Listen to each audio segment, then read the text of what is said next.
নমস্কার বন্ধুরা, ইচ্ছে হেসেলের আরেকটি ভিডিওতে আপনাদের স্বাগত। আজকে দুপুর থেকেই মনটা চাইছিল ডিনারে কিছু নতুন খেতে। ভাবলাম রাত্রে রুটির সাথে তড়কা করে ফেলে যাব, কিন্তু বাড়িতে দেখলাম তড়কার ডাল বাড়ন্ত, তাই ভাবলাম আজকে এটা নয় মুসুর ডাল দিয়ে সেরে ফেলা যাক। দেখুন রেসিপিটা। মুসুর ডালের তড়কা বানাতে গেলে আমি নিলাম গোটা মুসুর ডাল বেশ কিছুটা। এবার যেটাকে আমি একটু হালকা করে সিদ্ধ করে নেব। তারপরে লাগছে আমার একটা মিডিয়াম সাইজের পেঁয়াজ কুচি করে, একটা মিডিয়াম সাইজের টমেটো আমি কুচি করে নিয়েছি, বেশ কিছুটা রসুন কুচি করা, কাঁচা লঙ্কা কুচি, আদা কুচি, তার সাথে ধনেপাতা কুচি কিছুটা, এবং দুটো ডিম। এবার আসি মশলাগুলোতে। মশলার মধ্যে আমার লাগছে নুন, কিছুটা পরিমাণ হলুদ, কাশ্মীরি লঙ্কার গুঁড়ো, তড়কার মশলা, আর হচ্ছে কসুরি মেথি। এখানে রিফাইন্ড অয়েল, আপনারা চাইলে সরষের তেলেও এই রান্নাটা করতে পারেন। ব্যাস, এবার জোগাড়ে নেমে পড়ি।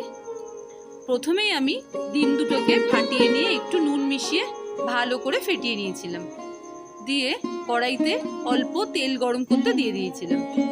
এইবার আমি ডিমগুলোকে ভুজিয়া করে নেব।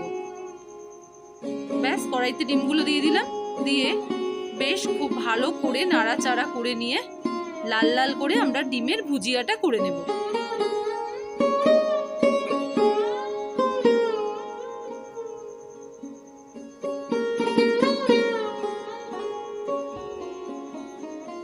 ব্যাস, ডিমের ভুজিয়াটা কমপ্লিট। ডিমের ভুজিয়াটা হয়ে গেলে আমি এটাকে নামিয়ে রেখে দেব। দিয়ে কড়াইটা গ্যাসে বসিয়ে তার মধ্যে বেশ কিছুটা পরিমাণ তেল আমি অ্যাড করে দেব। এবার তার মধ্যে রসুন কুচিগুলো দিয়ে দেব। আমি এখানে রসুনটা একটু বেশি পরিমাণে ব্যবহার করেছি, যেহেতু দরকার রসুনের ফ্লেভারটা একটু বেশিই আসে। রসুনটা ভালো করে ভাজা ভাজা হয়ে গেলে তার মধ্যে আমি আদা কুচিটা দিয়ে দেবো। রসুনটা যত পরিমাণ আপনারা দেবেন তার 1/4 আদা কুচি দেবেন। দিয়ে এবার রসুন আদাটা ভালো করে মিশিয়ে ভালো করে নাড়াচাড়া করে নিলাম। তারপর আমি অ্যাড করে দেবো কুচানো পেঁয়াজটা। পেঁয়াজ কুচিটা দিয়ে দেওয়ার পর আমি আবারও একটু ভালো করে এর সাথে মিশিয়ে নিলাম।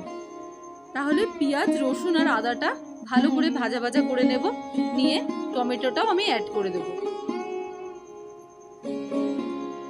আমি এখানে একটা মিডিয়াম সাইজের টমেটো কুচি করে নিয়েছিলাম। আপনারা যদি মনে করেন এর সাথে আরেকটু টমেটো অ্যাড করে দিতে পারেন, যে যেরকম টক জিনিসটা পছন্দ করেন। এবার ভালো করে নাড়াচাড়া করে নেওয়ার পর আমি এখানে দিয়ে দেব বেশ যে কাঁচা লঙ্কা কুচিটা করে রেখেছিলাম সেইটা, দিয়ে আবারও ভালো করে সব মশলাগুলো ভাজতে থাকবো।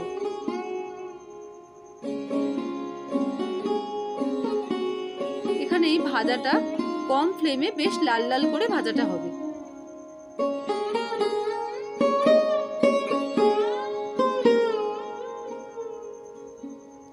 কিছুটা ভাজাটা হয়ে গেলে আমি এর মধ্যে নুনটা অ্যাড করে দেবো পরিমাণ মতো, যতটা ডালের তড়কা হবে সেই পরিমাণ নুন। তারপরে দিয়ে দেবো হলুদ গুঁড়ো, এরপর দেব কাশ্মীরি লঙ্কার গুঁড়ো। আমি এখানে কাশ্মীরি লঙ্কাটা ইউজ করেছিলাম ছোট চামচের 1.5 চামচ মতো। তারপর দিলাম তড়কা মশলা। আমি ছোট চামচের 2 চামচ তড়কা মশলা এখানে দিয়েছিলাম। দিয়ে আবারও ভালো করে নাড়াচাড়া করে নেব। এই জায়গায় আমি সামান্য পরিমাণ জল অ্যাড করে দেব, যাতে মশলাটা আমাদের পুড়ে না যায়। দিয়ে আবার ভালো করে নাড়াচাড়া করতে থাকবো। দিয়ে আমি যে ডালটা আগে থেকে সিদ্ধ করে রেখেছিলাম সেটা আমি এরপর এর মধ্যে ঢেলে দেব। দিয়ে মশলার সাথে ভালো করে মিশিয়ে নেব। এটা কিছুটা সময় ধরে করে নিতে হবে, যাতে ডালটার সাথে মশলাটা সবটা মিশে যায়।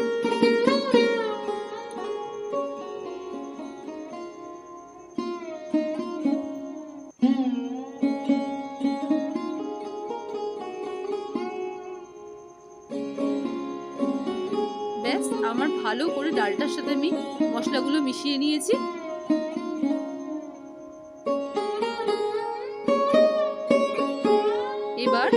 এর মধ্যে আমি জল অ্যাড করে দিলাম।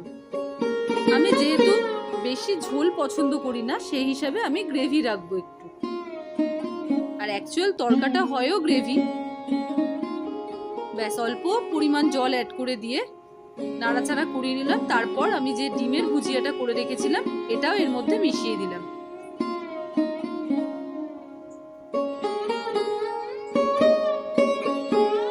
পুরো তরকারিটার সাথে আমি ডিমগুলো মিক্স করে দিলাম।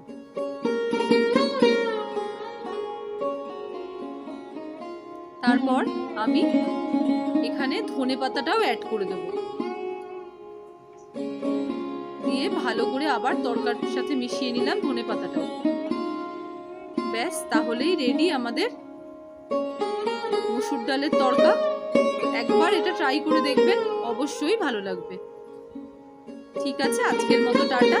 আর চ্যানেলটা অবশ্যই সাবস্ক্রাইব করে দেবেন, এন্ড ভালো লাগলে ভিডিওটা লাইক করে দেবেন।